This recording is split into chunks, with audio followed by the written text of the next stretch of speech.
A man getting bit by an alligator and he screams. Okay, quiet. Hey, quiet. Stood out towards me. Ow! No, not an owl. A real scream of pain.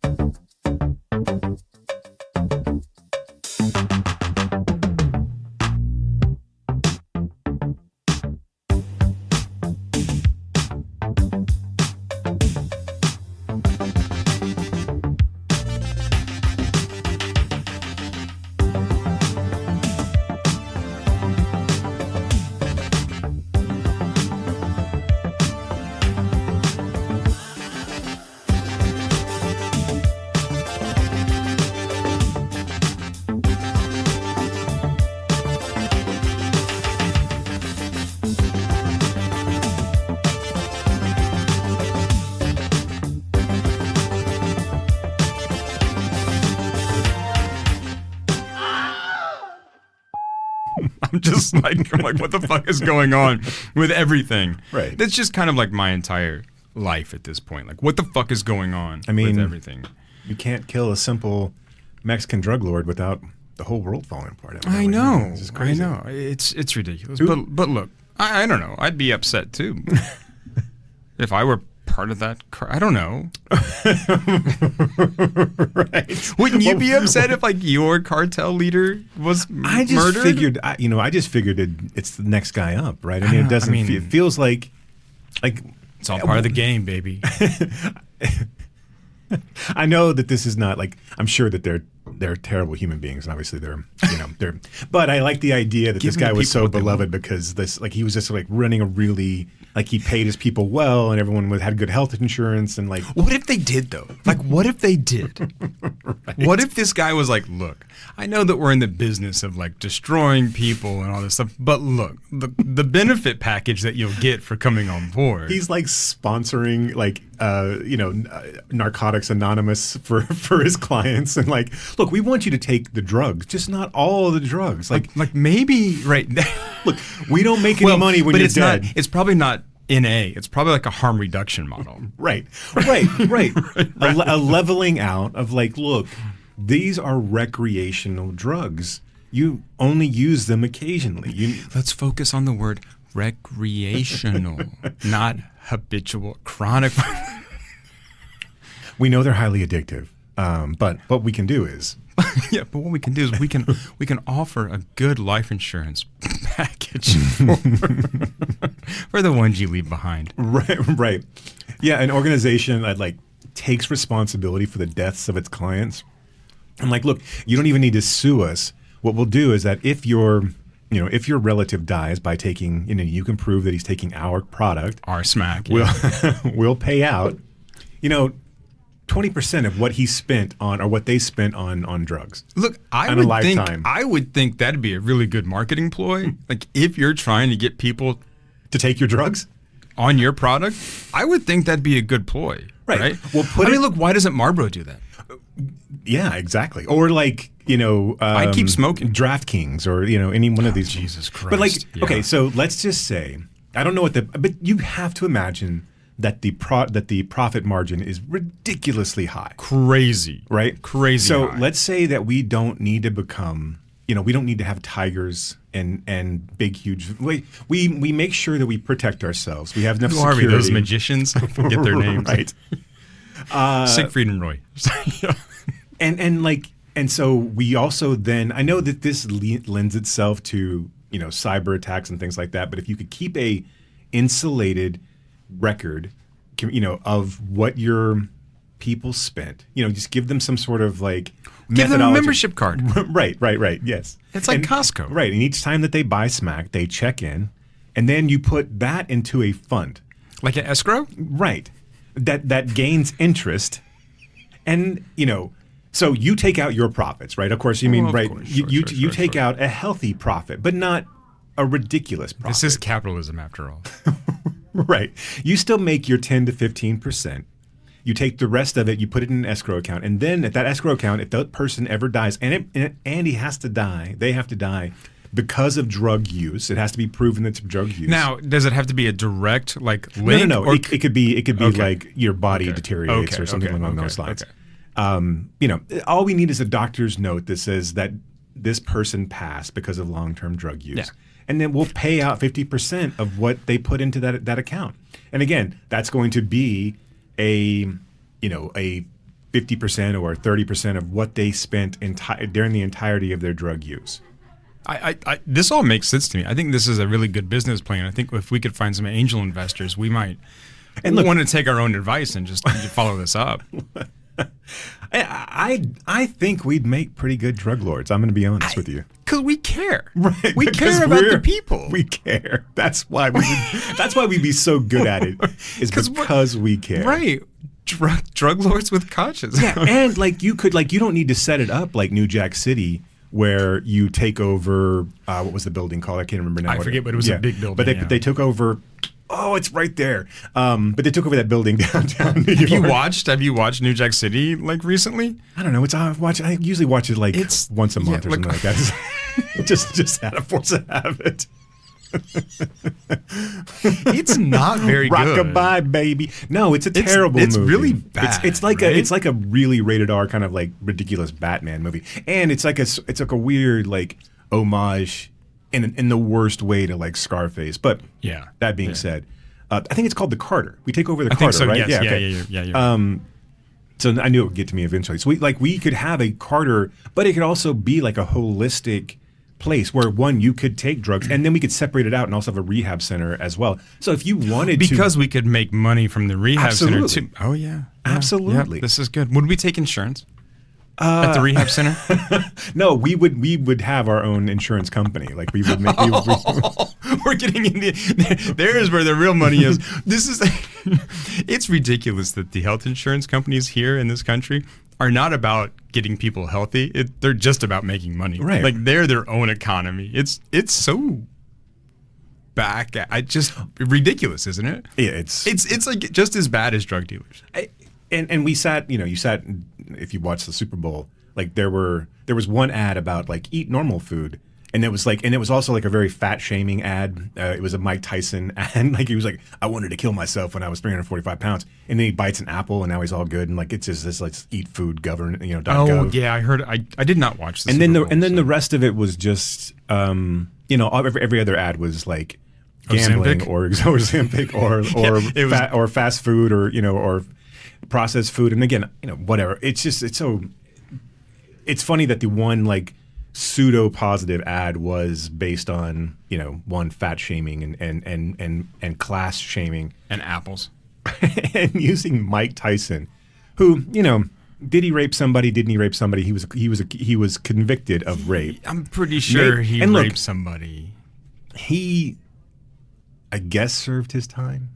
But maybe we don't make him out to be like this redemptive figure. Like he's fine. He can go and fight Jake Paul. I don't care. Whatever he needs to do. He wants to ruin his legacy that way. What the fuck? Yeah. Let's maybe choose better heroes. They're out there for sure, right? This you do raise an interesting question of, did he serve his time?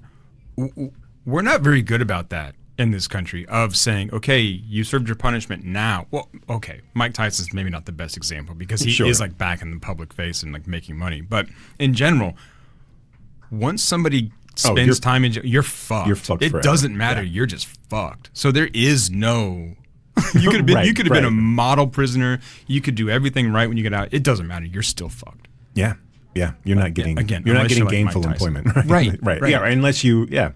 Oh. Unless you're a professional boxer, and you can get fight chumps and then bite Holyfield's ear off. Here's It's all he did was fight chumps. Right. That's all he did. Yeah. And when he came up against someone who could actually box, right? Not that Buster Douglas was like the best boxer, but he could fight, right?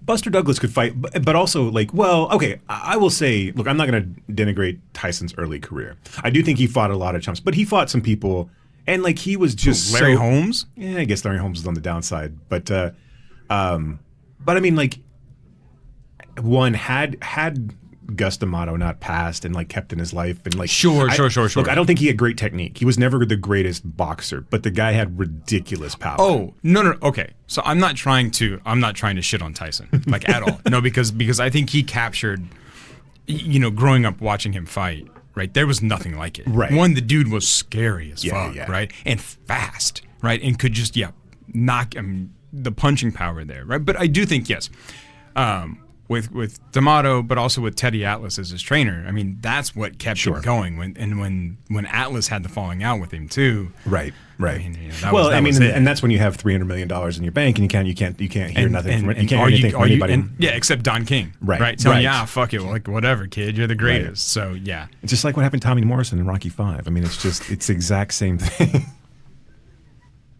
I don't think was that his real name? Tommy Morrison was his actual real name. But I think his name was Tommy something in the it was movie, Tommy. wasn't It was it? Tommy Gunn something. Yeah, but real inventive. But I was more talking about after the fact. But yes, I mean, so after he went to jail and came out and fought again, I am 100% positive that he went into that Holyfield fight, knowing that if he was getting his ass beat, he was going to do something to cheat and get himself to qualify. Because because Holyfield at that point was on the downside of his career as well. I mean, like not the first fight, right? No, but I think he knew he would get. It just seemed so calculated because it seemed like, and this is adding a lot to like Tyson's psyche, but I think he knew how long he would get punished for, and by the time that he came back in, Holyfield would be ready to retire and he could fight somebody else, right? Yeah. Holyfield, talk about a guy who could act, really good fight. That guy was ridiculously good when he was coming up. He was right, and he was just as scary looking as when he had that flat top before he went bald. Yeah, and then we got to Lennox Lewis. Okay, this is not a show about boxing, although you wouldn't know that by the first 10 minutes of it. This is a show apparently about movies. So, welcome back, Screamers, to another episode of Balls, baby, Balls. We're talking Robert Altman's Shaggy PI movie, The Long Goodbye, with Elliot Gould doing his version of Chandler's Philip Marlowe. And also today, I think we have some thoughts on Roger Avery's bullshit. So Jason, is there anything else that you need to get off your chest other than like your love for Mike Tyson? I'm a big, never mind, I'm not going to say it. Yeah, I was going to say careful. Let's just say, goodbye to Bud Cort, to Catherine O'Hara, to Robert Duvall, and to Carradine today, Bobby Carradine. And it's been and there was somebody, Jesse Jackson as well.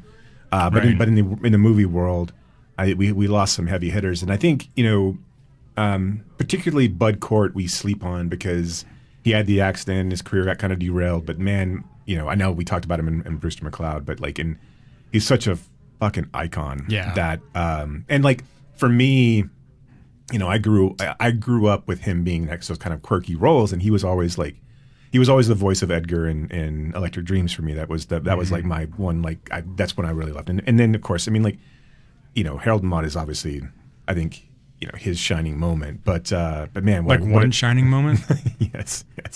And then of course, it's Duvall. It's funny because you haven't Catherine O'Hara seems so much more tragic because she was just recently in the limelight, right, with Schitt's Creek, and she'd always been just kind of around doing things. And I went back and watched Beetlejuice. No, to me, yes, she's great in those roles. She's great in Home Alone. She's great in Beetlejuice. But I just figure she just shines in her SCTV type roles, right? Yeah. She's so funny. She's so quick. And so I was just, I was watching Best in Show and A Mighty Wind and of course Waiting for Guffman. Those kind of Christopher Guest films, and she's just so brilliant. Guest is so talented, of course, but she's so brilliant in all of those roles and so different in all of them. Being kind of a slutty dog handler, right? with a promiscuous past is so funny in Best in Show. So it seemed, but my point being is that Duvall hadn't acted in a while, so it was one of those things. I think, and he's 90, whatever. Yeah. So it's one of those things where like, oh, I didn't. If you had to ask me if Robert Duvall was dead or alive, I would have to think about it, right? But I mean, like, yeah, that sucks, and it sucks for Carradine as well. I liked him. I thought he was a fun actor. Yeah, I mean, someone who got really, kind of pigeonholed is just Lewis, right? And he never did time for his rape, so he did not rape anybody. It was just in the film. No, but that's the thing, right? Like that film, when it was, when it was of its time, nobody talked about that. But you go back and watch that now, and you're like, oh. Yeah, no, it was funny. Like it was like, well, I mean, like, okay, so let's leave the rape out of it, which is what actually happened. Now, the fact is that they whitewash it all away, right? Because she falls in love with him. Yeah. And she's okay with I don't know what they're trying to say about her. I know. And they end up getting married in the sequels and things like that. So it's like, whatever. But like, also, the nerds plant cameras. And then not only watch girls completely, they're basically stalking them. Then they sell those pictures of those girls to win the Again, two wrongs don't make a right. to win the nerd the frat decathlon. Yeah, and I don't want to stick up for Animal and those guys, but and whoever like the Booger. Blonde. No. You're talking about the Alpha Betas. Yeah. But Jesus Christ. Right. At least they were just shitty, right? I mean, but they would. Yeah. I mean, like, look, bullying is bad. I just want to say that, right? Bullying is bad. Yeah. I mean, but you look at that, like that. Take a look at Animal House, and like the dean's daughter is 12 or 13. That right? No, right. I mean, it's not like none of these films are. No. And again, I know we're looking at these through like 2026 eyes, but what's the same thing like with American Pie though? Like even that movie with Shannon Elizabeth's character Nadia, they film her having they broadcast her having sex to the entire school, right? And that's all just written off as a joke as well. Ha. And so. It's not surprising that we treated our young starlets poorly. Well, no, I won't say this. I'll tell you later, but I'm not going to. Because I don't think there's any way I can explain it. That it would be anyway.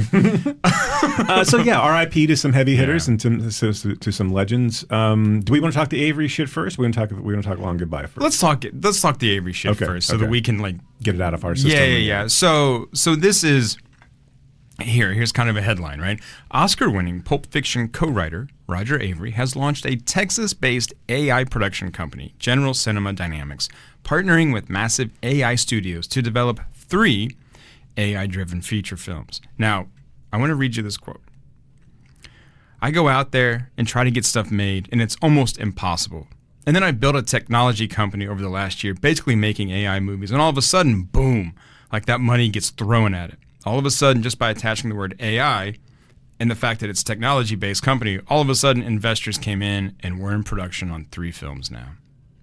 I'll have another quote later, but I wanted to start with that because I think there's a lot of stuff Well, here. it's disingenuous. I mean, like it's bullshit, right? Yes. It's one like let's not. If your films were any, I'm not going to say. Look, I was going to say if your films are any good, but that's not necessarily true, right? We've seen this 100 times, but like, sure. But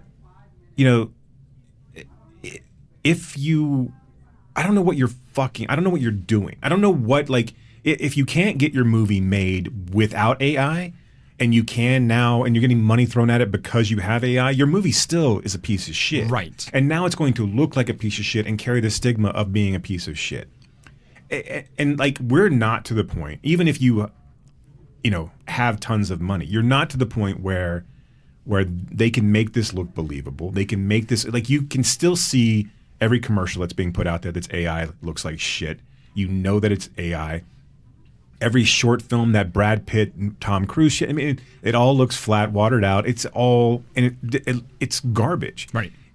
That being said, even if it wasn't, like, what are you fucking doing? Right. Like, I don't understand, like, if you, especially from someone like Avery, who apparently should have stories to tell, should have the ability to make films, not necessarily, I'm saying from a cash flow perspective, but from an ability, from an artistic perspective. Yeah. Like, why are you relinquishing that all to computers. Yeah. That is just going to make it generic, and also, stand on the shoulders of everything that's come before it and bastardize it. Yeah. I don't understand, and I don't understand why you would be so, this, you knew someone was going to do it. But if you look at, the films even that, Amazon is putting out, which are just bullshit, the fucking World of Worlds, and the most recent, Chris Pratt, piece of shit, Mercy. Did you watch that? I did. I have not watched. You don't need to. Okay, I good. watched it Okay. because I thought, I wanted to watch something stupid and bad. So, Yeah, I was I intentionally, I know this is going to suck. I but wanted to watch it as an exercise of okay, what are they saying here about? What are they trying to say about AI here, right? But then I was just I can't really sit through that. I don't want to. Yeah, it's just another. It's weird because it's another. I don't know if you want to equate Pratt and Cube in terms of star power. I'd say they have equal name recognition. I mean, right. I mean, it's just them staring at you saying shit, and then you bounce from computer screen to computer screen. Oh, that sounds terrible. I mean, at least Mercy's a little bit there's a little bit more of a story there. Yeah. It's a better movie than War of the Worlds, because War of the Worlds is just fucking garbage. I mean, it's not. There's nothing redeemable about it. It also sounds like Mercy's cribbing a little bit from Minority Report. Oh no, it absolutely 100% is. Okay. That's the thing is it's weird that Amazon is just taking Spielberg's filmography and then turning it into propaganda vehicles, right? I mean, it's oh, constant surveillance is A-okay with us, and then AI is benevolent and really just wants to get to the truth and the heart of the matter. Is that the message of this film? 100%. Well, fuck that. So it's this idea of AI is now the judge, jury, and executioner, essentially, right? And that Pratt can reason with it, and it's just and the AI has a crisis of it is fucking ridiculous. I mean, if you get to the core of and you really want to peel back it being sinister, it's pretty diabolical. How it's not even subversive. It's just blatant propaganda. Computer overlords are okay. And look, Pratt and Cube are the perfect people for those roles because they have no fucking conscience. They have no soul. There's no shame left in those guys, right? They worked to a point where they got to where they were, and then they didn't give a shit what kind of project they did after that. Well, okay, but this ties in with Avery. What you just said ties in with Avery, or how I feel about Avery. I'm okay, so you've done some really interesting things, right? In your past, and now you're just going to trade all of that in on this shit? Also, how much money do you need to make a film? Right. Right. Seriously. I mean, how hard are they still doing it? It's not there's auteurs that are still putting together films, right? Yeah. I mean, and you're telling me that Avery can't raise $10 million? Or 20? Or get fucking Stoltz and all these people to work for nothing? Right. Right. I mean, how much did Killing Zoe cost? Right. I mean, whatever. Right, sure. Right. It can't have cost a shit ton of money. And what are you going to be doing with these films? Well, I can tell you one is a faith-based film. Oh, well, good. One is a holiday film, and one is a war epic. So he's just fucking making bullshit. Mm-hmm. Okay, so one, fuck you. Fuck you. You don't need, you don't need AI to make a faith-based film. They'll throw fucking money at that. I know. I was going to say, really? And you're going to tell me, there's no money for a war film. Or a holiday film. There's 8 fucking million of those things every goddamn season. Right. You're going to tell me Netflix wouldn't throw you Roger Avery? Just the name alone. So go fuck yourself. Yeah, no, it's bullshit. Can I read you another quote? Yeah. Because I want to get to this too. So many people are against AI. Yeah, no shit. But all it is visual effects. And I have experience, like with that Beowulf movie, doing it. And what used to be $1 million a minute is now $5,000 a minute to do it really, really well. It looks kind of amazing, actually. I think for independent cinema and for the future of film and television production, these are super exciting times. That's not all it is. It's not just visual effects. And also, if it is just visual effects, so then that gets rid of all the people who used to do the visual. So what you're saying is it's really cool, but I can do it cheaper and put people out of work. Yeah. Right? And make it look energy consumption and all this other ethical bullshit that goes along with AI. And if you're going to champion independent cinema, right? If you're going to mention independent cinema in this quote and have been like historically a champion of independent film, well, then it's no longer independent film, is it? Right. Yeah. I mean, it's anything that made indie cinema indie is now gone. Yeah. If you're incorporating this stuff, so I just think it's. I mean, I think that shit is just so disingenuous and just ridiculous to sit there and be like, well, it used to cost this, but now it costs this. But also like referencing Beowulf with Zemeckis and that stuff. Right. Right. That's completely different. That's not just like a couple visual. I mean, that's an entire film that he was doing something. Look, and I don't like that film, and I don't really like Zemeckis' like stop motion or whatever mocap stuff. Shit, yeah. But it was a different process. It's not just visual effects. That's right. And like, if you want to talk about it being computer generated effects, that's not what AI is doing. Right. Because if you look at like the clip that came out just recently with Donald Trump playing hockey. No, fuck that guy. There's only one clip of Trump I'm interested in. The P tape. Yeah, that one. Sorry. But no.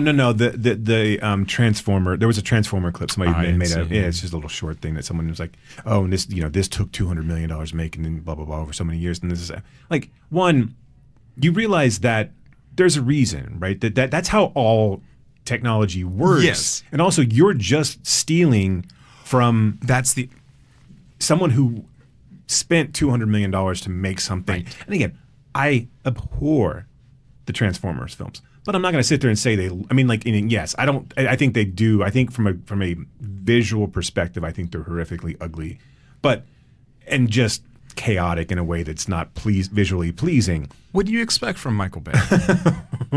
Right? No. I understand, but I mean, like, again, so you made a clip that just takes Transformers and you made it look worse, and you didn't do anything. Like, you never stopped to ask if you should. Right. Well, no. Right.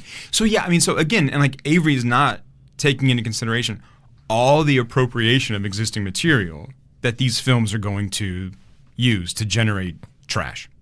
Right. I mean, that's the other thing. So like now we're okay with them.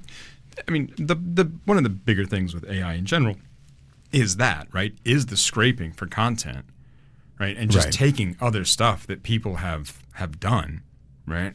Because even if it's copyrighted, it doesn't matter. They can still find it, still pull it off. I mean, that's what writers and artists are so angry about. Yeah. Right. And so Avery, again, Mr. Champion of independent cinema, doesn't seem to care about that. It's just weird coming from. It's also like it's weirdly tied into, like, not tied in necessarily, but like tied into like what Tarantino is doing right now with just kind of shitting on the industry, just as kind a of being whole. A dick. Right. Yeah.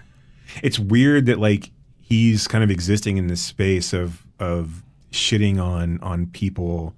And again, I mean, granted, I'm sure once anybody gets in a room with Bret Easton Ellis, you kind of just turn into a piece of shit anyway. but yep, I would imagine. But you read too many Bret Easton Ellis novels, you turn into a piece of shit. I just want a fair warning, Jason. Don't read too many. But yeah, I mean, like, why? What's the purpose? I guess just to make money. But I don't know why. Like, you need more money. But okay. So again, you don't. This is the ultimate problem with this, right? And which has been the ultimate problem for a while now. And we've talked about this before. But as soon as you make these movies and making them be easy reduces any sort of liability for them whatsoever. Forget about the art, right? It doesn't. At a certain point, it doesn't fucking matter about what kind of movie you're making, or if it's any fucking good at all, if it looks good or not. All you need to do is get the movie out, but get it to be sold. And now, we're building a generation of, where everything is so disposable that you won't fuck it. Like you said, he'll get $1 million. He'll put half of that in his pocket, put the rest of it on the screen, sell it to somebody else. The movie will be forgotten, and no one will fucking care. It'll come out for a week. People will watch it, go, "Oh, that sucked," and then they'll never think about it again. And it's just like fucking YouTube videos or all this shit that just exists and then goes the fuck away because you don't. It's like Mr. Beast shit. Like, it's just, I'm gonna it's the next, I'm gonna have a guy stick his dick in a fucking snake for $1 million, whatever. And I know Mr. Beast does whatever. I don't fucking, whatever. I'm not trying to like pick him out, but I mean, that's the idea of like these guys who are like, I'm gonna build a house. He has his own candy bar? He has all kinds of shit. That's crazy. I think he has his own burger place. I saw now. like one of his. That guy's a candy fucking bars. billionaire. So here's okay. Along with Mr. Beast being a billionaire and having a candy bar, I don't care about the burger joint. He's got his own candy bar. That's impressive, right? But no, and Avery like taking money, making shit, not caring. It's also the not caring thing. I think that like irks me a bit, right? He knows he's going to make garbage, get paid for it, right? And that's it. He's like, yeah, no one's going to watch this. I don't care, right? I think that is really upsetting, right? I mean, why then are you even doing this? If you can't take a kind of pride in it, if you're clearly just doing it for cash, right? And I think the same thing, again, I really don't know anything about Mr. Beast. I mean, I'm sorry, I'm not familiar, but it seems like it's that same kind of mentality, right? Of just... Don't worry about it. You're okay. Okay, I had no idea what was going on there. This just the mentality of like just doing it for cash and then getting out, and there's no artistic merit in that at all. No. I mean, like, and it's the alternative then also I still think rings true when you have someone like Fincher or Scorsese, who's like, oh well, I don't have to hone my craft because I have so much money, I can do whatever the fuck I want. Mm-hmm. And like I can be as long-winded, I can throw everything against the wall, I can spend as frivolous. I mean, like that sucks as well. But I'd rather see that than to see, these other like this end. There's like who knows where these are going to end up. But for Amazon owning MGM and putting out these films, like it doesn't matter to them that these movies are good or not. No, it doesn't. No, it just matters that they have something to put on Prime and after a 45-day window or whatever that may be. And that we order something, right? Or that we believe that AI is all good. It's fucking it's depressing. But yeah, I mean, but fuck Avery, fuck Tarantino. I mean, like those guys, like just fucking be decent human beings, right? Like, I know that's difficult these days, but try. Right, and that's the other thing is like if your argument was like, man, I've been trying to make this movie forever, and all I want to do is make this last epic film, and I need this amount of money to do it, and I can't get it done for this, but if I use AI to do this and this and this, and I'm going to do it, I'm going to try to do it as ethically as possible, and I'm trying to employ as many people as I can. We're going to only use it in these. I'd listen, right? Yeah, I mean, if it is truly a matter of an independent filmmaker wanting to make, a sci-fi epic and they need that extra pushover to make their, okay, I'd listen, right? I'm not going to say I'm in love with it, but I'd listen. Sure. Right? Sure. I mean, but it's not that. This is an established filmmaker who's one, like you said, taking jobs away, but then going to start to push people out, right? This is not somebody who's not a no-name, right? This is not somebody who has to do this. Right. And again, like you said, if you can't get money to make a faith-based film right now, I mean, I could walk outside and say I'm making some fucking, people would listen. Right, yeah. right. Like, well, I might have something. Why not? Yeah, right. Yeah, that's interesting. Let's talk about this, right? I want to make Home Alone, but where Kevin is Jesus. I guarantee you people would line up and give me a shit ton of money. Is he going to walk on water? Yeah, right. He's going Absolutely. to turn the hearts of Absolutely. Of the unbelievers, which is going to be played by Joe Pesci and Daniel Stern. But I also think there's something there because they would actually love the violence in that, right? They would love the Jesus doing violence. Because I think in a lot of these people's minds, right, Jesus carries bullet. We're just going to go ultra right. Yeah. Well, Right. Jesus comes back to kick some ass. Like he basically lays waste to. Jesus carries a Desert Eagle 50 caliber. Right. Blessed are the meek. Fuck that shit. Okay. Jesus H. Christ. The H stands for hand grenade. Wow. These are all the films like from our 80s childhood coming back into play. All right, let's stop this nonsense and let's talk about The Long Goodbye. Yeah, let's do that. All right. Mr. Marlowe, you're the nicest neighbor we ever had. Gotta be the nicest neighbor. I'm a private eye. Meet Philip Marlowe. Marlowe? Marlowe! Marlowe. Your name, Marlowe? You shouldn't be out of bed, Mr. Marlowe. I'm not Mr. Marlowe. This is Mr. Marlowe right here. Well, who are you? You're Philip Marlowe. Are you crazy? Yeah. Elliot Gould is Philip Marlowe in Robert Altman's The Long Goodbye. How come my horn? You're supposed to get out of the way. It's okay. You're a nice dog. I didn't do nothing. Mrs. Wade. Nina Van Palat is Eileen Wade. She's a very shady lady. I like your face, too. I feel you're someone I can trust. Your crazy Looney Tune husband could have killed Sylvia Lennox. Sterling Hayden is her husband, Roger. Why don't you call your friend the Marlboro Man in here? It's not his business. He's a very crazy man. You ever think about suicide, Marlboro? Me? I don't believe in it. Laugh-In's Henry Gibson is Dr. V. Dr. V, Dr. V, Dr. V, you must help me, Dr. V. Do you know a Dr. V? He's a shrink who's already been shrunk. Write the check, Roger. What check? Write the check, Roger! Whoa. Jim Boughton is Terry Lennox, a small-time punk. Well, that's you, Marlowe. You'll never learn. You're a born loser. You can't take my money. I want my money. Mark Rydell is Marty Augustine, a big-time punk. It's supposed to be some kind of smart crack. What do you think, Mabel? Ow! Oh, wow. That's someone I love, and you I don't even like. The Long Goodbye has everything a detective movie should have. What, could you explain that to me? Action.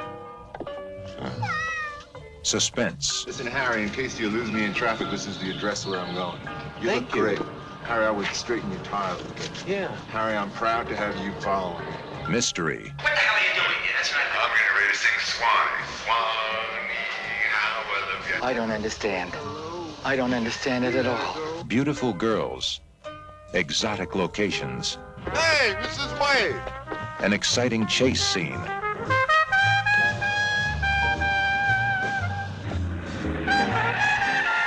And a surprise ending. But this isn't it. Hooray for Hollywood! You may be homely in your neighborhood. Hooray for Hollywood! Hooray for Hollywood! Marlowe investigates a friend's alleged suicide, missing money, and murder in 1970s Los Angeles. This is kind of like an anti-Private Eye movie, right? And Gould as kind of an anti-Philip Marlowe. In 1973, this character's kind of played out. It's been done for a while. Right. And I think that's, it's anachronistic, right? I mean, Yes. he's like, it's Marlowe in the 70s, Yes. right? The Marlowe Yeah. doesn't understand the world that he lives in anymore. Well, this is interesting too, that like the thing that carries over from like the Bogart, right, Marlowe, is that sense of morals is still there, right? Right. He still has to do the right thing in a world of people who don't give a shit about anyone else, right? But you brought up that in a different world, Gould would have been in a series of Fletch movies.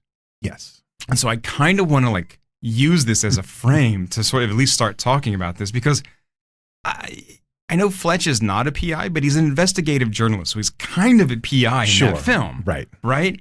And so I think that's the right analog for this film. So I don't know, like how would you, because this was also, well, I'll stop there and then I'll come back to something, but yeah. No, I think it would be, I mean, like, so yeah, before we talk about this movie as a whole, but I think one, this plays the right balance. Like lay it out. Fletch is one of my favorite films. Yeah. Like I think No, it's funny, it's sweet, it's funny, it's right. It's the perfect level of chase. And the mystery is solid. Like how it all ties in. it's that perfect sense of like everything's interconnected, but you don't know it, and you don't really know how. Yeah. And he's got to figure it all out. So I think the making him an investigative journalist works so well is because it kind of allows him to play with that, and he's not really trying to be hired, or has the moral high ground of like uncovering the truth. And this again, like where he kind of aligns with like the Marlowe type character, right? He's got that moral center, right? I think like the problem with Chase is that he's too Chevy Chase, right? I mean, like, right. So right. when it's Fletch, when the first one comes out, that's fine because it's funny and you need a star vehicle. But had this just been a series of films, like Gould is the perfect person to play that because he wouldn't ham it up to the camera. And I think Chase, that's what I'm saying about like in Fletch, that's why Chase is the best. And I think that's why Fletch Lives doesn't really work as well. Yeah. Is because Fletch Lives, they dive into like too much of Chase being a Lothario and too much of Chase like having those kind of flights of fancy like he does in in the vacation films, and it becomes more of a chase vehicle than it becomes a story around the person. And of course, by that time, Fletch being as successful as it was, then like he's going off and doing things like Funny Farm and things because he's a bona fide, I'm going to see a Chevy Chase movie. Yeah. And then he was in 83 or 84 whenever Fletch came out as well. But he I don't know, like I don't know whatever Ritchie was able to do with directing him that just kind of like made him like, it almost seemed like this was like Chase's first foray into like serious acting, because there are moments in Fletch where he's playing the role straight. When he's talking about the drugs on the beach. Tommy Lasorda? Right. I fucking hate Tommy Lasorda. He doesn't say fucking, but whatever. And there's enough like, the one thing I don't think that, the one thing that doesn't work, which doesn't really, it's not really part of Fletch. It's not like in the books or like in the John Hamm version, he's not always putting on disguises. Right. And so that's the other thing. Right. I think that's really funny. And I think all those moments are great in Fletch, but I don't necessarily think that you need them. They're just there for comedic elements. If you put Gould in this role where he's just kind of this hound dog, like, I think he's funny enough and sarcastic and mean and biting, and as Chase is, without having the kind of over the top. I think that series of films lasts way longer than just Fletch and Fletch Lives. I think you have an entire, I mean, if Gould wants to do them, I think it's an entire series of movies that plays out well. But also, they wanted to do a series of these. Right. And so this is where kind of like I was like, forget about Fletch, but more of Gould in these, because then I think we get like sort of those elements in there, right? And I think that Gould is so good in this film as a kind of, or what I like about this film is sort of being set in the 70s is he seems, like you said, so out of place. Right. He walks around in a suit that is completely rumpled and looks like he slept in it, like they are pajamas, right? And there is none of that, like, put togetherness of the earlier Chandler films. I do think, though, this would have been hard to follow up as with another, Philip Marlowe role with Gould, because, spoiler alert, he shoots his best friend at the end of the movie. Like, it's hard. Where do you go from that as being well, like this? He goes back to California because he did that in Mexico. Sure. So. Right. So it clearly doesn't matter. It doesn't count. And it was like in some weird lagoon. I love Terry's response. I killed her, but you can't call it murder. I mean, like, she was yelling at me. She was yelling at me, man.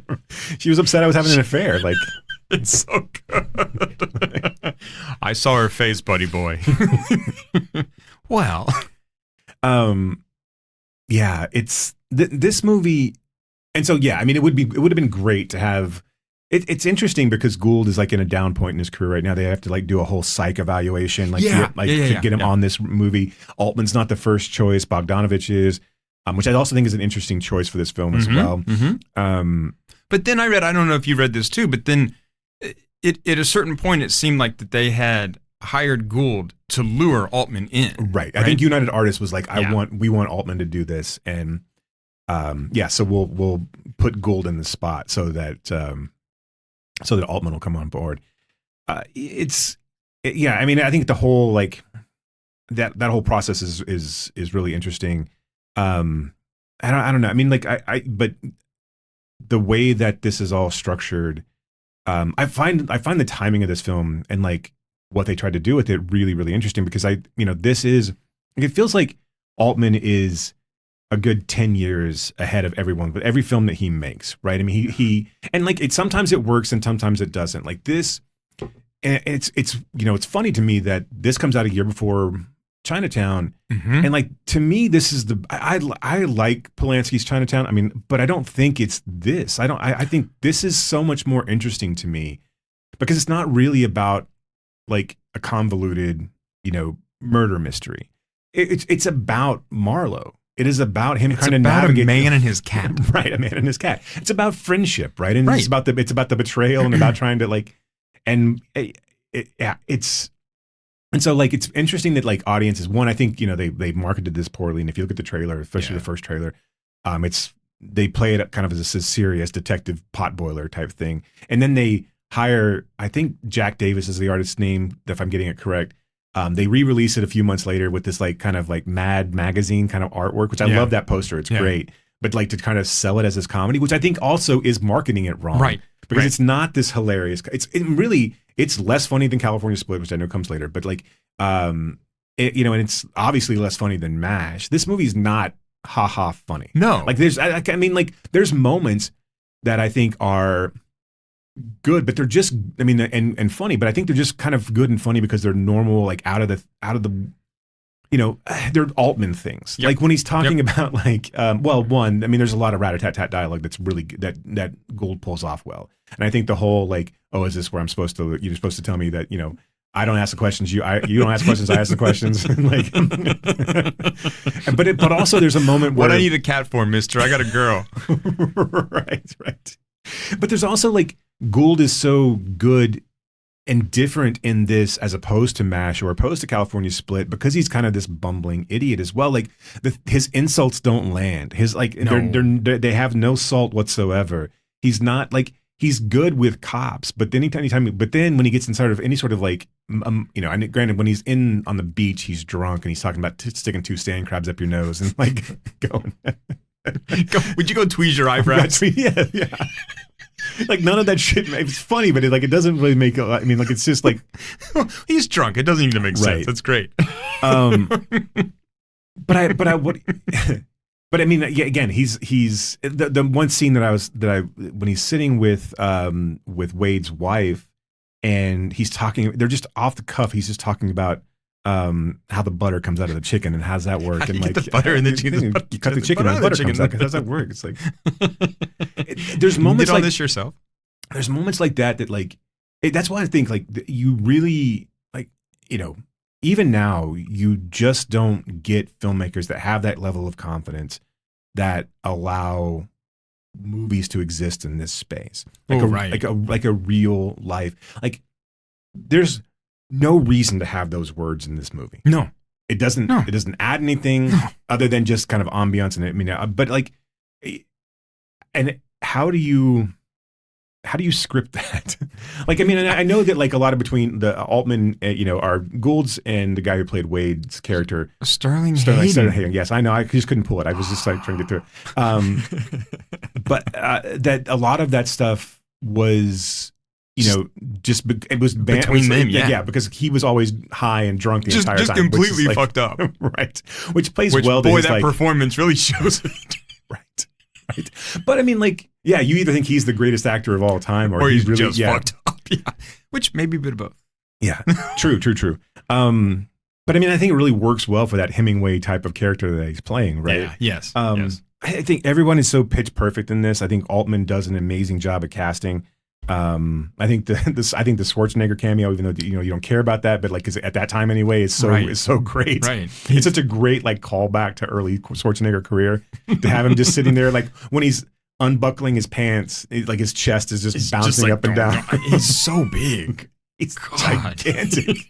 And it's like he's almost there just for a gag, right? Just like look at this giant and this like mix of like hoods. Right? But this film, the film. At its essence is about betrayal of a best friend. His best friend is having an affair. Well, okay. So he thinks that his best friend comes to him after have a fight with his wife. He wants him to drive him to Tijuana.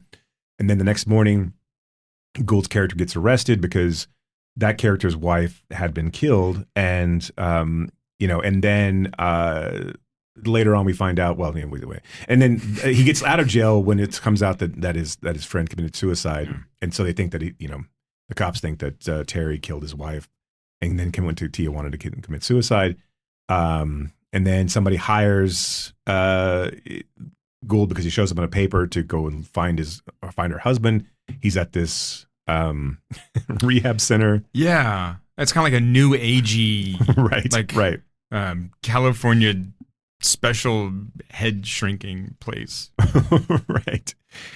With the guy from the Burbs, right? And it turns out that that's the woman who was, there's a subplot about some gangsters with money, and then there's another affair, and there's actually only one affair, but it's not who you think it is, right? And then it turns out the guy who committed suicide had faked his own death. Like, the movie doesn't give a shit about the plot at all. Like, and in fact, like it moves from piece to piece as Gould kind of like tries to navigate this, but like at a lot of times you don't really give a shit like what Gould is actually doing. It's just set piece to set piece to set piece, and you just realize that this guy does not know how to live in this world anymore. Right. And I think that's kind of the obviously I think the friendship angle is the theme, right? I know that's what Altman said, is like the whole cat sequence at the beginning is you can't fool a cat. Gould's the cat, right? I mean, like, and so you can't pull one over on him.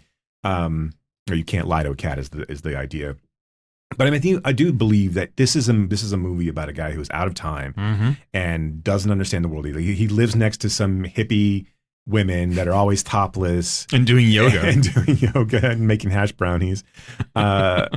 He doesn't understand the moral the immoral landscape, and that's why he's so hurt by it all. And I think that's why, like, what drives him, his curiosity of all of this, even when he finds Wade, and there's no reason for him to go back and reinvestigate those people, to go back and look at them.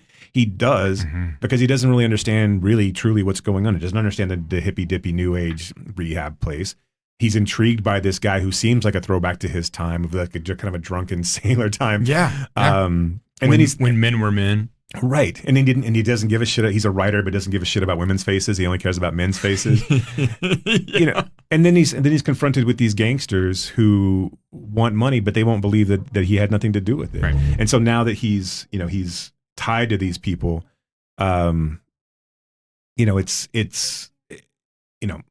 makes sense for him to do what he does at the end of the film. And then whistle or harmonica, hooray for Hollywood, which I think is a brilliant piece of. I think the music and John Williams' use of the Long Goodbye and throughout breaking the song, entire right, thing. and then the hooray for Hollywood stuff, I think is really good. I think and that I know how this will sound, but that moment is just as good as This Is China. Forget it, Jake. It's Chinatown. Yeah. No, yes. I mean, it's absolutely. Right? I mean, because this movie, too, is about Hollywood, right? I mean, it's about kind of Altman studying this place, right? And maybe Altman showing his attitude towards this place, right? And some of the people in it. And, and again, like, how do you navigate this, right? How do you navigate this world that has changed so much over time, right? It maybe was never great to begin with, but now it's just gotten to the point where it's just like everybody uses everybody else, right? And nobody gives a shit. I mean, even Marlowe's cat splits when Marlowe doesn't give him the right food, right? And it's not Marlowe's fault. He tried. He tried to go out and get him Corey brand, man, Coury, right? But the cat wouldn't eat, and then the cat's gone, never comes back. And even at the end, right? Terry says, Marlowe's like, "Why me?" And he's like, "Oh, you're a born loser." Yeah, you're a born loser, right? Yeah. Right. And so, I mean. And then that ending of Hooray for Hollywood just clicks that in. Like, it's like, right. This is what this fucking place is like, right? And I really like the take of the film where, once Marlowe gets hit by the car, that's his death. And that everything that happens after that is a dream sequence. Oh, okay. That's kind of like a correction or a course correction of everything that's had come before. But he didn't really live. He got killed, and that was the end of it. And then everything else is like him, doing kind of making things right, in the afterlife, essentially, just in his own mind. Have you ever tried to feed a cat cottage cheese and salt? I have not. I've Never really tried to feed a cat. I do. That whole sequence at the beginning is so great, and it sets up everything you need to know about this character. But like, he's digging the cottage cheese out of the canister with like a pie server. Yes. Yeah. And then when he buys the cat food, he takes it out with his hand and shoves it into a curry brand can. Yeah. Right. Yeah. But I mean, but you're right. That does tell you everything you need to know about this character. I mean, he's going that far to make this cat happy, right? He's trying. At like 4 a.m. or whatever, right? Yeah. The cat wakes him up. You get the feeling this cat doesn't really live there.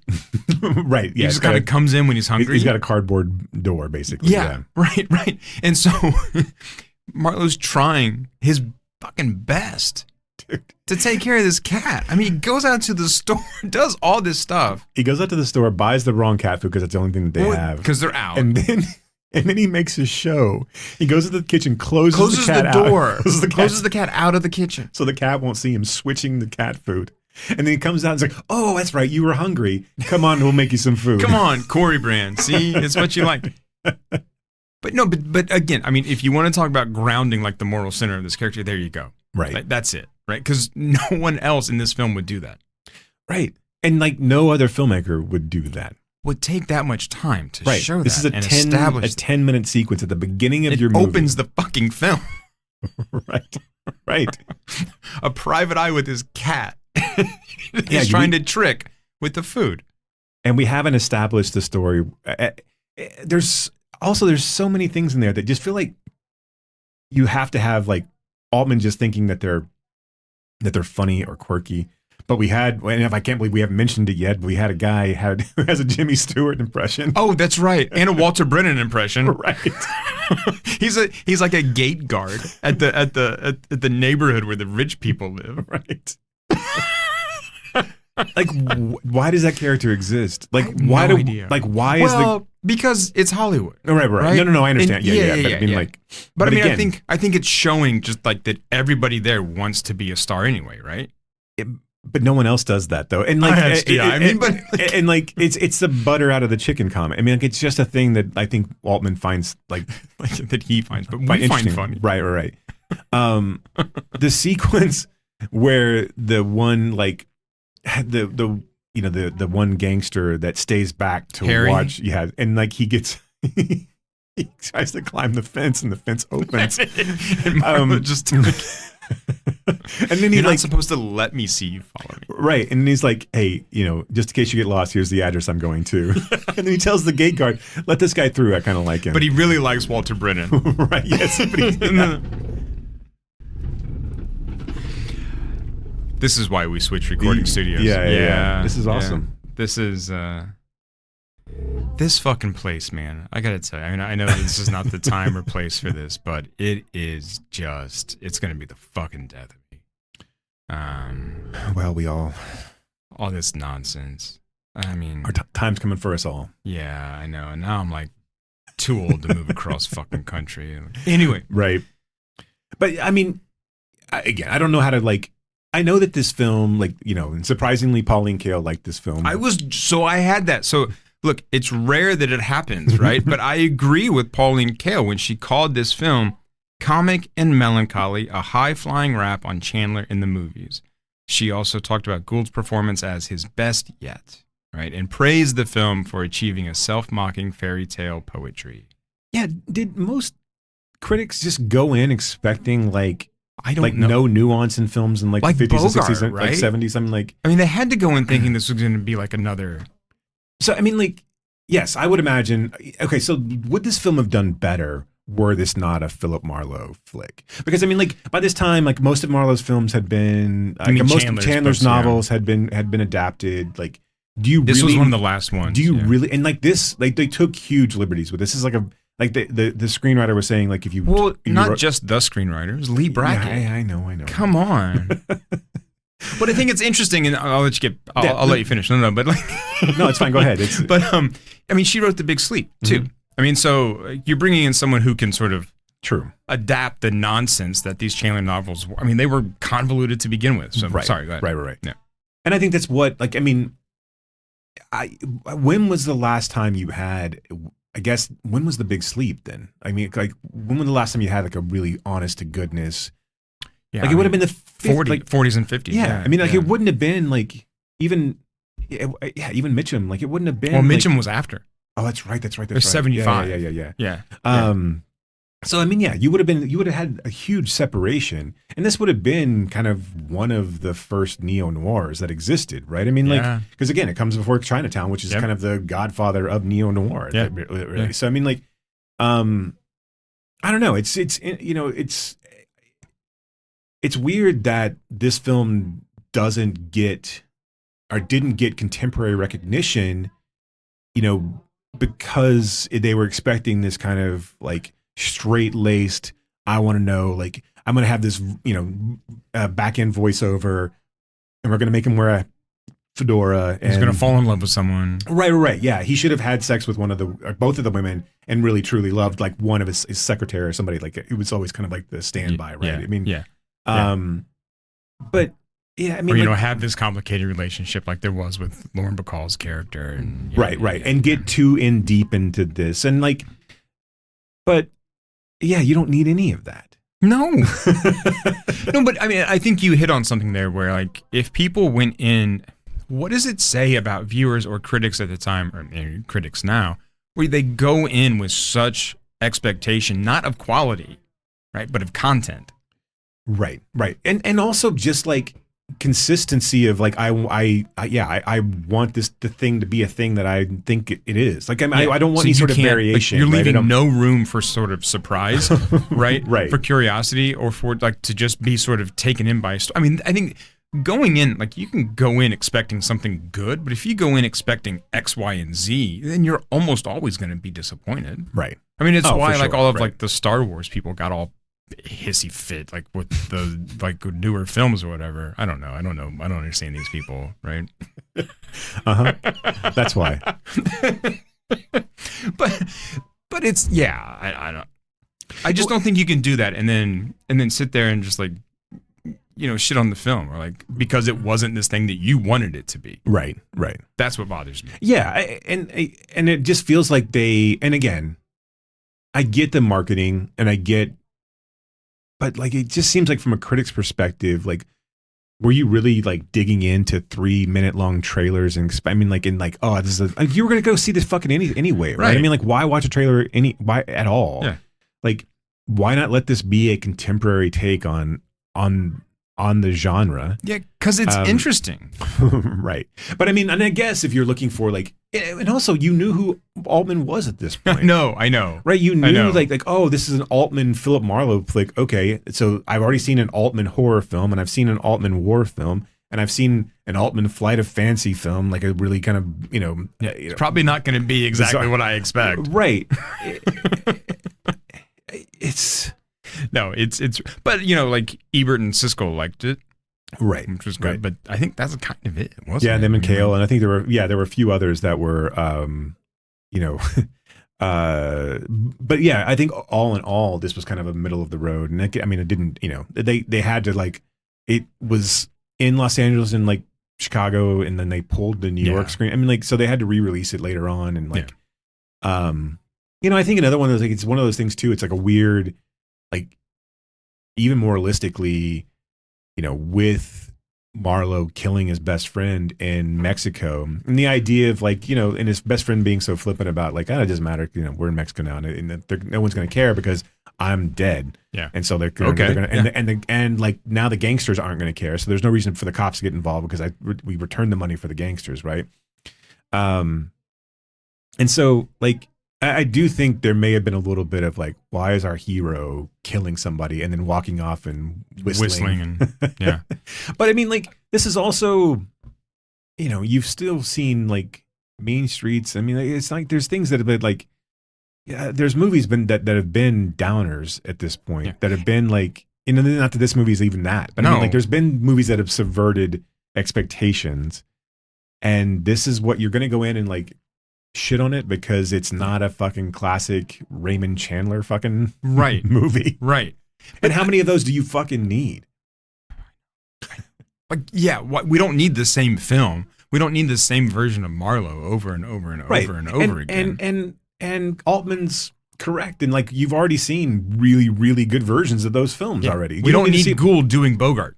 Right. Because you would have shit all over that. Right? Had this have been like you know, a non-satirical take on just putting Gould in that, like, one, why would you put Gould in that role? But like, right.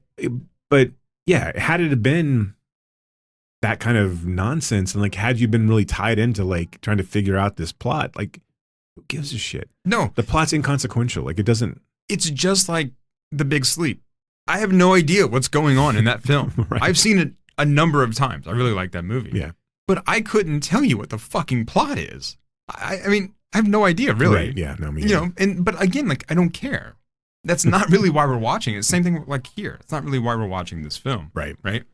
That plot doesn't matter. It's the stuff under it, right? The stuff beneath the surface that we really care about. And I think that, like, I just love how, like, lazy this movie is. And what I mean is, like, how it moves, right? Right. It's just kind of wandering. Right? I mean, very much like Altman's films, but, like, we're just watching Gould just sort of like stumble around, shuffle around, and it just kind of takes its time. It's not in a hurry ever. No, and I love it. It's under two, but like it does just, like I said, you meander from place to place. It's a lazy river like kind of you. movie. You don't have to move. Like, none of the things that happen, they only happen because Marlowe decides to move from place to place. Yeah, and that's basically it. Yeah, but it's so textured, right? It's so just kind of like frayed at the edges. It's just a little rough, and it's just. Also, no one takes a car hit and falls off like Gould. Like, that was perfect. That was really good. Like, it was like he fell off to this. Like, he didn't really roll. He rolled, but not in a weird way. He slid off head first on the side of the road. I'm like, damn, that was a good that was a really good car hit. I'm not Marlowe. That's Marlowe. Right. Where have you been? How long has it been since you've been here?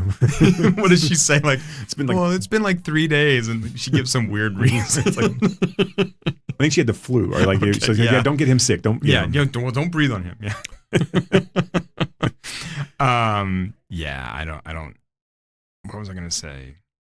I don't know. I was gonna ask you about how you felt about the ending, and I was gonna say, like, it's such a shock ending, right? Yeah, it is, and I think it earns it. I think Marlowe's had enough at that point, right? I mean, he's trying to find out what happened. Once he does, then he's just like, I've had it. Right? Well, how else do you end it with outside of, like, you know, you can't, again, it is forget it, Jake, this is Chinatown. Yeah. But it's also, you know, Jake not forgetting it.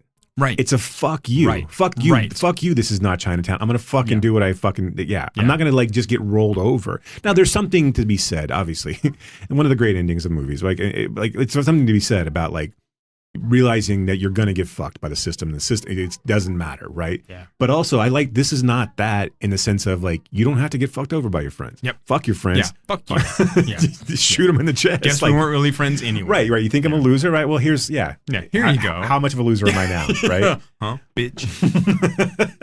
But and I think that idea of, like, you know, this idea that Gould has an actual arc, right? Now he comes back and realizes that, like, that his moral compass isn't broken, and it doesn't have to be. It doesn't have to be bent for this place that he lives in.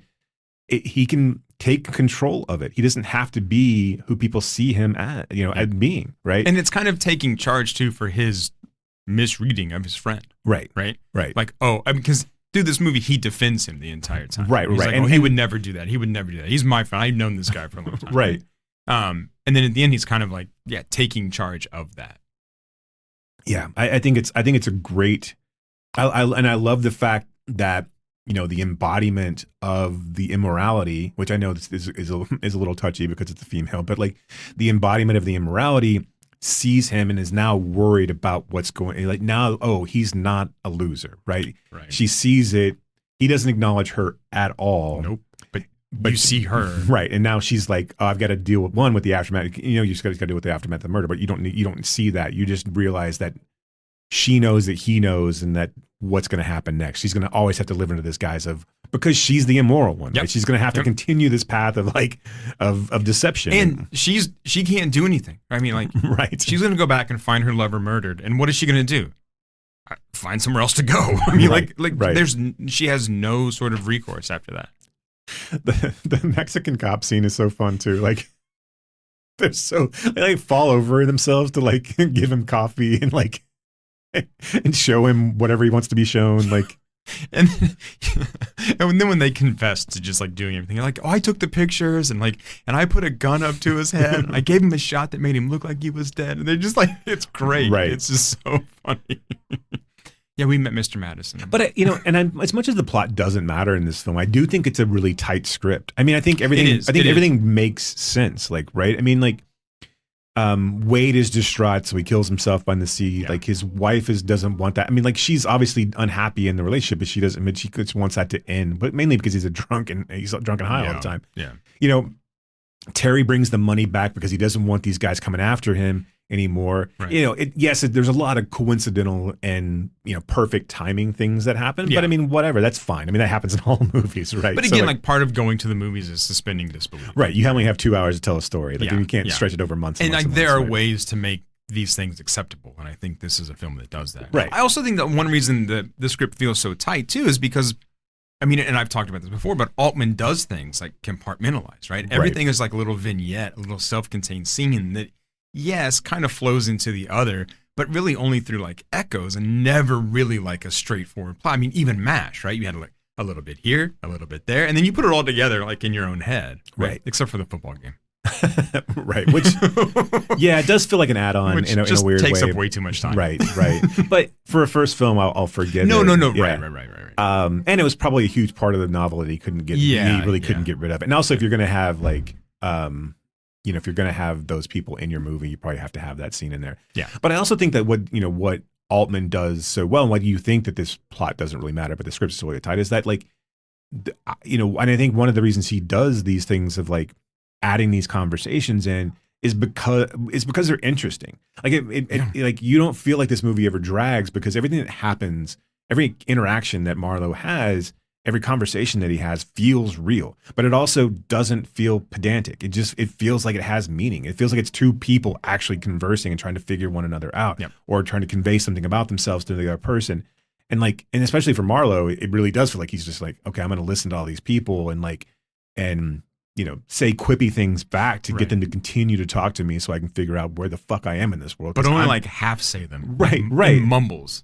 Because he I think also Marlowe is a character that like understands he's not the smartest guy in the room. Yeah. Right. He understands that like he is navigating in waters that he has no business being in. This is true. But he's smart enough to know when to shut up, when to look around the corner, when to go and follow people, when to get involved. And yeah, I mean, occasionally it's going to get him up in hot water, but it's gotten him this far. Yeah. So, right. There's really only one moment where he doesn't seem to know how to get himself out of a situation, and that's when he's in the Marty Augustine's office and he's being told to strip, and he's just like, you see him trying, like, what do I do? How do I get out of this? What do I say? Who do I misdirect to? And he's stuck. He is just stuck. Right. Which is when the film bells him out. Right. Yeah, I mean, but that's the only point in the film where you're just kind of like, oh, how's he going to get out of this one? Everything else you see, like him, like, yes, he's navigating, he's kind of like, this is the out, this is the exit, this is what I need to say to kind of, confuse someone to move somewhere else. But, right. Yeah. I love the idea, again, how this movie sets itself up. The satire is that Marlowe says, this used to be a lot more lucrative than it has been lately. Yeah, I mean, it plays on those conventions. Yeah. It plays on this idea of like being played. What does he say when he gets the phone call or when he gets the message and he calls and he gets the job? He makes a joke about right. And I should have written it down. Yeah, I forget too, but I love that sequence though as well because like one, you can get steak and chips in LA back then for like 85 cents. Yeah. We got new sandwiches. We got some new sandwiches. I like he goes into the bar. He's like, you got any messages for me? Yeah, I got some. Right. Like, okay. It's like the bar is his messaging service. And he's trying to learn to play piano, like trying to learn how to play a song on the piano. Like it's just the long goodbye. Right. Yeah. No, I think this is a real. And again, I know it's a comedy. I know it's kind of a satire, but it's not one of those like you've got to pay attention, right? I mean, the movie doesn't spoon feed you. It doesn't just hand you these jokes, right? I mean, you've got to sort of. Well, I think that's the kind of sneaky thing about Altman in general, but like especially this film is like you find your mind wandering, which you might. Yes. You're gonna miss, like especially from transition to transition. Like you need to pay attention to understand because there are details here. I mean, as much as we say the plot doesn't matter, the plot matters. I mean, it moves along. Yeah. And if you're not paying attention, especially as from break to break, you're gonna be like, wait a minute, what the fuck just happened? What happened here? Yeah. And it's easy to lull yourself to sleep because you get caught up in those conversations, especially when he's talking with Wade. Like you're like, oh, I'm so caught up in this thing, like, and then But I think Wade's character too is another way to sort of unlock kind of what's going on, right? Right. Because there he is. He's in this kind of like weird rehab center. He owes this guy money, right? He gets sort of publicly humiliated, right, by this guy. Then he comes to find out that like he's lying to Marlowe about Augustine owing him money when it's the other way around. And then there's this fight with he and his wife, and you come to understand like they're not as close as they used to be, and like this all falling apart, and you see her distraught, and then he throws himself in the you understand now like, okay, wait, maybe this affair was not what like we thought it was, right? And I think Marlowe then utilizes that character to say like this guy was as close to who I used to or how I am, or this is me, and realizes what this has done to like what this world has done to this guy, right? Whether it be writing or whether it be just Hollywood in general, right? This is what this world is this is what even at the pinnacle of success, right? So what you're saying is Sterling Hayden was actually Faulkner. Yes. Yes, true. Yes, not Hemingway. He was definitely Faulkner. Old bearded white writer. I mean, like what he is. Better Faulkner portrayal, Sterling Hayden or John Mahoney. Ooh. I'll have to get back to you on that. I don't know what else you want to say about this. I think it's great. I think it's one of. I mean, I don't know if I was hard pressed outside of like the long epics of like what's my favorite Altman. I think this might be it, just because I love the way that it just kind of it feels like Elliot Gould's suit. Right. It just feels like I could just wear it like pajamas, right? It's a JCPenney tie, and I'm not going to take it off. Like it's. I love that Wade's character finds that insulting. It's like, we can go have a drink, but I want you to take off that JCPenney tie. It's like, we can go have a drink, but I'm not taking my tie off. But I think this might be my favorite Altman, just because I really, really dig just its vibe. And I feel like it is the first Altman that is truly, truly accessible to like a wider audience. I mean, like, not to say that like MASH isn't or Brewster McCloud. I mean, like, I don't think Brewster McCloud or Images are gonna pop out as anyone's favorite Altman. But I also think because they are difficult watches, and in a sense of like it's just you have to kind of be ready for this kind of vibe on both sides of it. Like this one to me feels like it's like the kind of chef's kiss. You can just sort especially of fall 70s into Altman. this, right? Yeah. You can just sort of, again, like it's a lazy river kind of film. You can fall into it and just sort of float along. Right. And it exists in a world where like of these films that are just eminently watchable that like, it's Altman, so it's not going to be on TBS or TNT, but it feels like, and this one in California Split to me feel like these are just like really comfortable clothes. And I just love being in that world regardless. And it's, like once you've seen them enough, it's easy to come back in and fall into place. Like this is a Goodfellas type watch for me, where you can just kind of like, oh, I know where we're at. Let's just go. You mean you're wondering why Scorsese is praising these, praising these bad terrible people? Yes, that's exactly right. Yeah. Look, he just loses the thread somewhere down the line. I don't know what happened to Scorsese. You get Timothée Chalamet blowing smoke up your butt, and then you'll think you'll start making anything. Can we? Okay, I know that. I just want to say like one more thing, not about the film, about Chalamet. Look, I think Chalamet's a good actor. This is not about like the quality of work, but I don't need him to fucking tell me he's a good actor.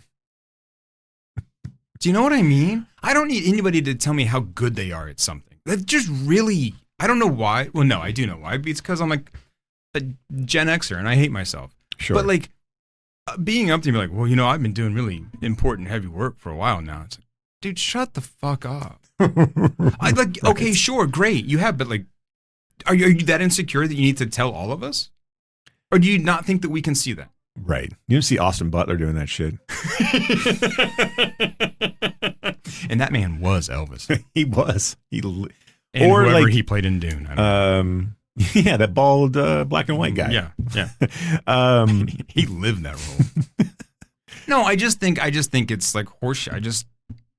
I do think celebrities are fucking idiots. I think there's a preciousness to this generation of but I think people would have said that about our generation of actors and actresses as well, coming off of people like Newman and Redford and McQueen. But did like Newman or Redford ever get up there and say, "Have you seen the good work I've been doing lately?" But you don't think there's somebody out there in fucking red state America's like, what's this queer ass salad dressing shit? Just get back up there and make movies about men. But that's not. No, absolutely, and that's not. Again, that's not my issue. That's red state views, not my views. That's yeah. No, we know, MAGA Wiseman. Right. I mean, I don't have any problem with Chalamet dressing the way he does, or like appearing on a SD Kid, cut. I like that's not. But God, when you stand up there and you're just like, hey, I need you all to know that I think I'm doing a really great job. Well, what's interesting about that is that that's what happens every time before some sort of huge fall. Like will get you forgotten in Hollywood faster than you can. I mean, so yeah, to be able to like the smell of your own farts that's going to be. And he already made that statement that I think everyone really gave him a pass for, of like, I want to be one of the greats. I'm like, okay, you know what? That shows ambition. I think we can be like, okay, you want to do the work and you want to be considered, okay, fine, right? It's kind of like, do you need to tell us that really? I mean, like, but this I just think is like, shut the fuck up. Just also okay. Like you're 5'3", 165 pounds. Like you're gonna be what you're gonna be, dude. I mean, sure, right? Yeah, but it's just like, I mean, like. Not that there's any sort of like I'm not trying to body shame, but I was going to say. Look, I'm just saying that like his roles are limited. I'm just going to put it out. I'm going to throw it out there. Well, he could bulk up. We've like all seen The Materialist. He can get taller. I don't know how tall Timothy Chalamet is. I'm just like, no, but I just since you brought Timmy up, I'm just like. Just shut up and dribble, Chalamet. See, that's not what I'm saying either. But that I would have much rather him come out and like spewed any kind of political nonsense than to just be like, I'm so great. Well, I mean, like, you guys don't even know how good I am. I mean, okay. I know I'm putting words in his mouth, but essentially. Like, really, has he like, I mean, it's not like he's early young Nicholson or even Redford. I mean, like, okay, he's worked with Dino, like, and okay, a Safdie and Villeneuve a few times. Like, who else? Like, what else has he done? I mean, I think this idea of like heavy. That's like me saying, what up? Does he have raspberries? What a bunch of bullshit that is, Chalamet. Does he have a silly podcast? Probably. Right. But yeah, I mean, to say that like, he's done like heavy important work.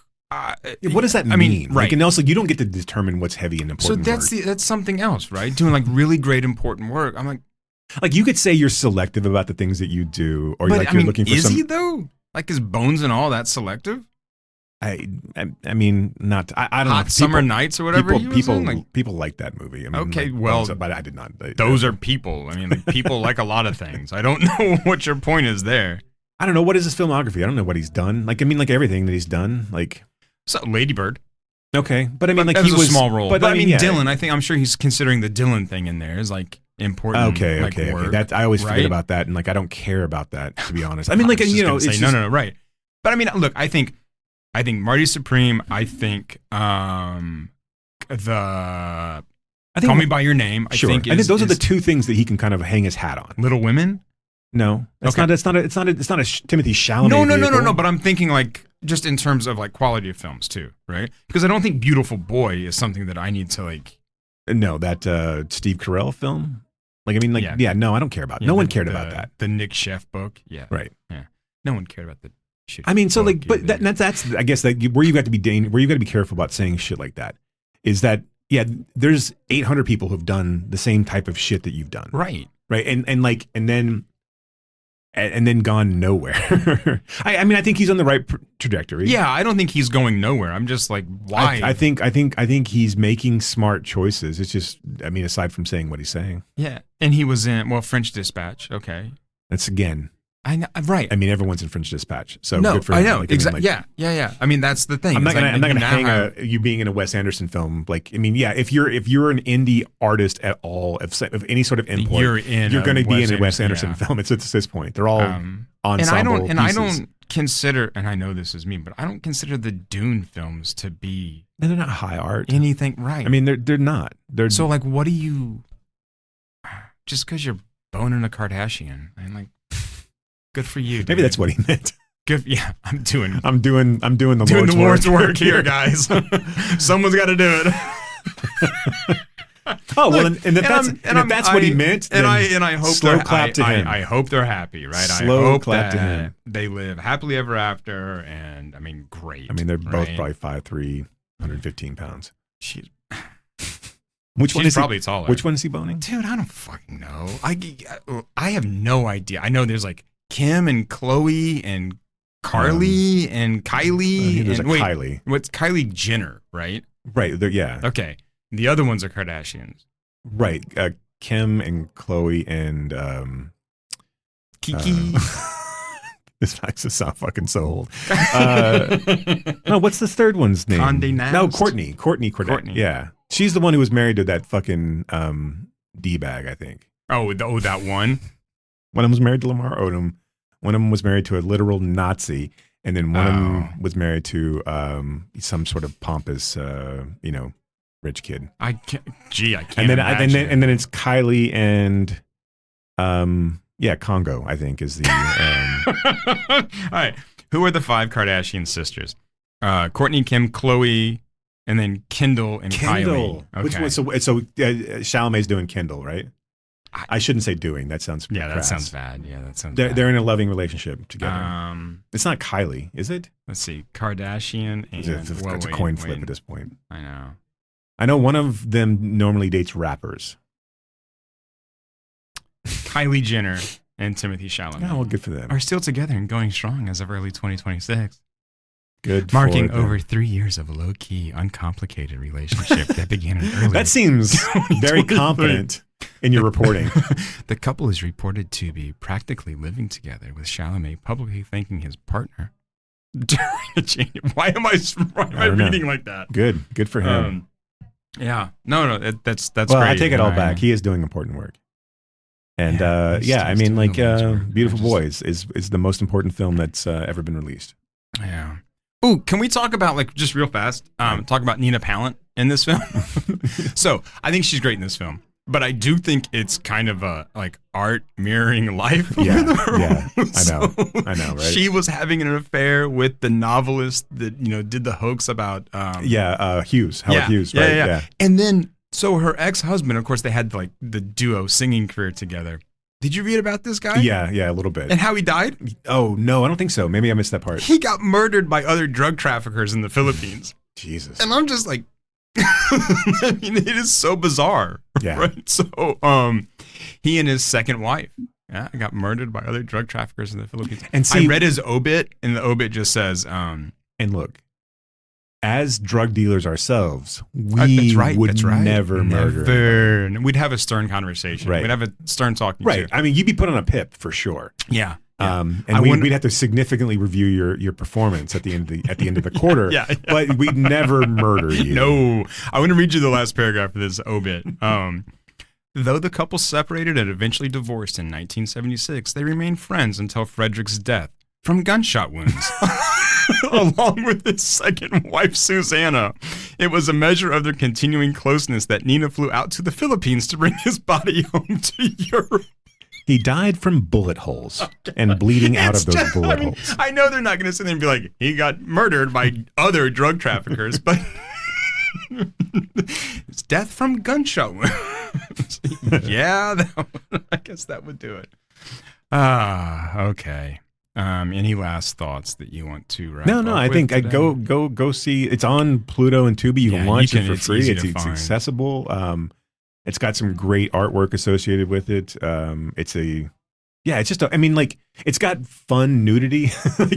It does. I mean, nothing. I don't know. There's no stakes to the community I'm whatsoever. trying to think of other Altman films that have nudity, and it never feels gratuitous. Right. Yeah. Like it just feels like part of the fabric, like when it happens. Because even in MASH, when they but that happens so quick, and you don't really see anything. Like when they do Hot Lips, she kind of just drops to the ground, so you see her body, but you don't see any sort of the quote unquote good parts. You couldn't pause it fast enough. I'm doing good work here. Yeah. I'm trying to do important work. You've been doing good work for a long time. Right.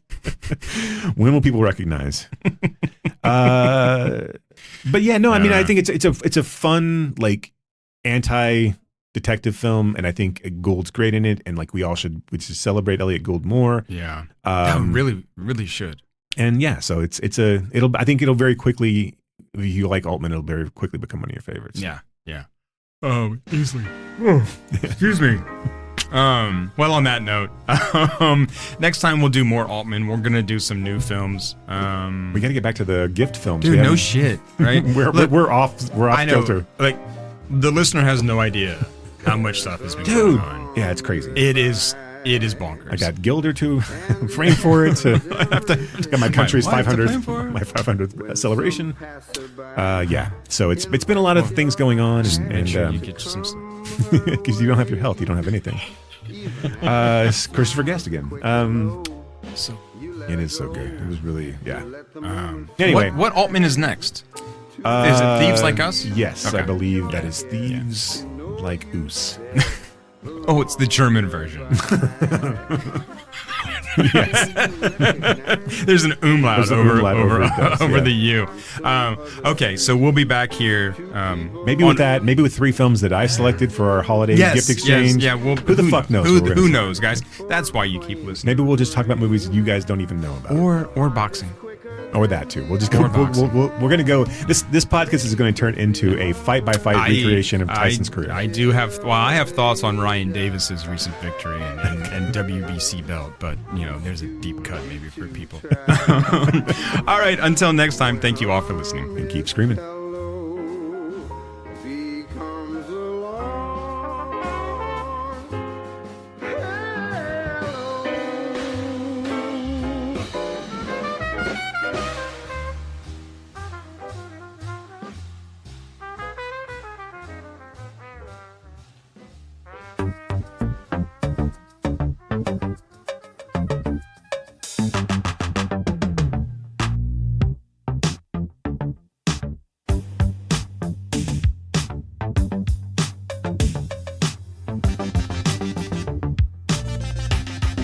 You have been listening to Why Does the Wilhelm Scream with your hosts, Brock and Jason.